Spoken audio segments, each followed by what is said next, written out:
الرحمن الرحيم. اللهم صل على النبي. هنعمل كمونية اللحم النهارده.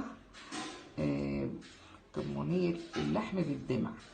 اول حاجه هنعملها معلقه سمنه في طاسه كده، معلقه صغيره، عشان هحمر قطع اللحم، وهتبلها بالملح والفلفل وشويه بهارات، ونشوف هنعمل ايه تاني بعدين.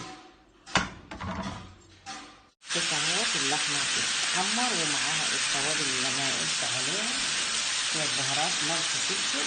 معايا بقى حاجه تانيه بقى، رستم صغيره كده، ومعايا كزبره، معلقه صغيره كزبره ناشفه، ومعايا بقى هنا العامل الاساسي بتاعي معلقه كبيره كمون مطحون. همسك دول في الكبه واطحنهم مع بعض.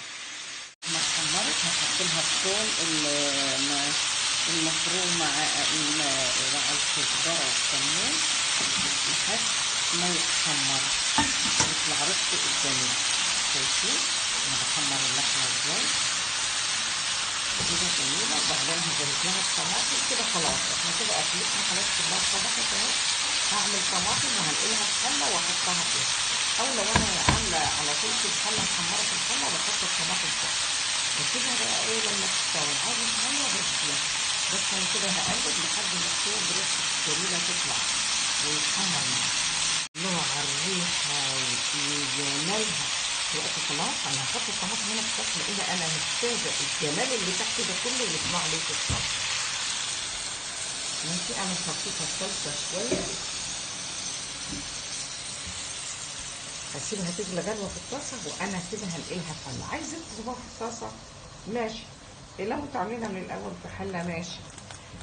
كده بقى هنهدي نارنا، مجرد ما هتغلي الاول نهدي النار ونغطي عليها.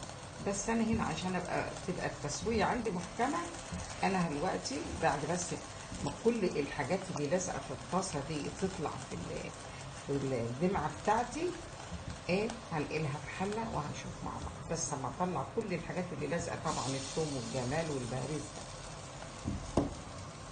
ده. اللحمه بالدمعه في حله، هغطي عليها، هي راح تغلي هي لحد ما تغلي كويس. هقوم مهديه النار خالص واسيبها تستوي براحتها، ولو احتاجت ميه بزود. ونشوف مع بعض. هنغطيها على ما تغلي كويس، نهدي عليها.